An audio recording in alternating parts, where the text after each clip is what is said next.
Mais la révision est prévue par l'article 218 de notre Constitution. Oui, avancez. 218, 219, 220. 218, c'est un séminaire idéologique.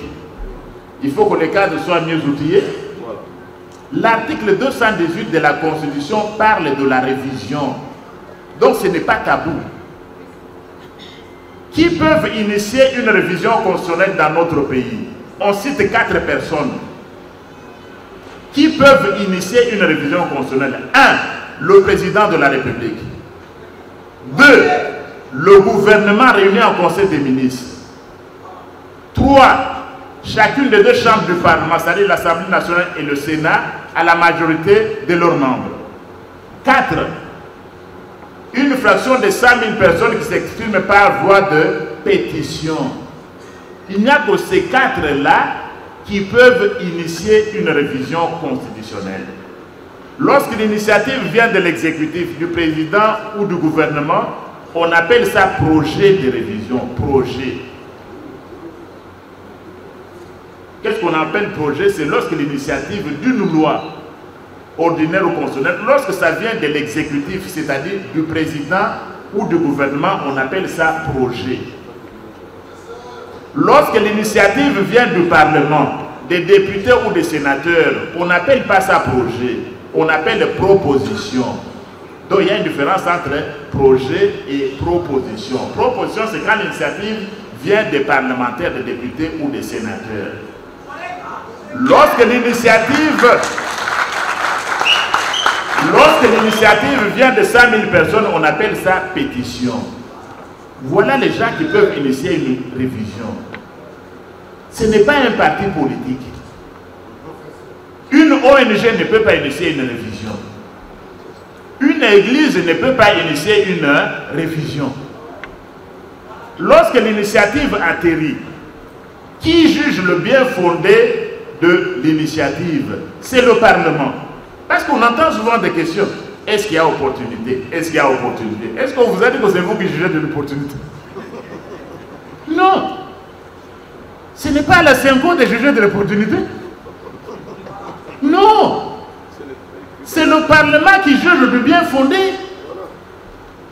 Ne passez pas le temps quand vous allez demain. On vous pose des questions, mais vous, membres du PCN, vous défendez la réforme constitutionnelle. Est-ce qu'il y a opportunité? Répondez-leur.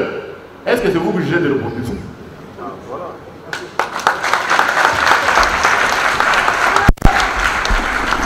Parce que sur cette question, quand vous allez rentrer ou dans la diaspora, ou dans les provinces, je parle de la diaspora parce que j'étais là, madame est venue de la diaspora. Moi, j'ai battu campagne dans la diaspora. Dans la diaspora, j'étais en Belgique, j'étais en Afrique du Sud, là où nos compatriotes votaient. Et je viens de recevoir encore un appel de la diaspora. Nous avons des députés, des élus français, mais qui sont d'origine congolaise. Pour eux, c'est une seule préoccupation, même quand on faisait campagne. C'était la nationalité. Togozo n'avait pas une action, le Roula Toza Bakaya. C'était ça la préoccupation fondamentale de nos compatriotes.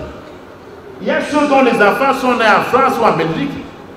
Les enfants, quand ils viendront ici, sont des étrangers. Donc il n'y a que ces groupes-là. Lorsque le Parlement juge que c'est bien fondé, le projet, la proposition, la pétition va au référendum. C'est le peuple qui doit se prononcer. Mais attention, il n'y a pas de référendum lorsque le Parlement le décide par la majorité de 3/5. La révision peut se terminer au Parlement. C'est ce qui s'est passé en 2011. Ça se termine là-bas. Il n'y avait pas tout de ces discours qu'on entend aujourd'hui. L'article 219, on ne peut pas réviser dans 3 cas. 1. Quand un pays est sous l'état de siège ou d'urgence. 2. Lorsqu'il y a un président de la République intérimaire. 3. lorsque le Parlement et le Sénat ne peuvent pas se réunir librement.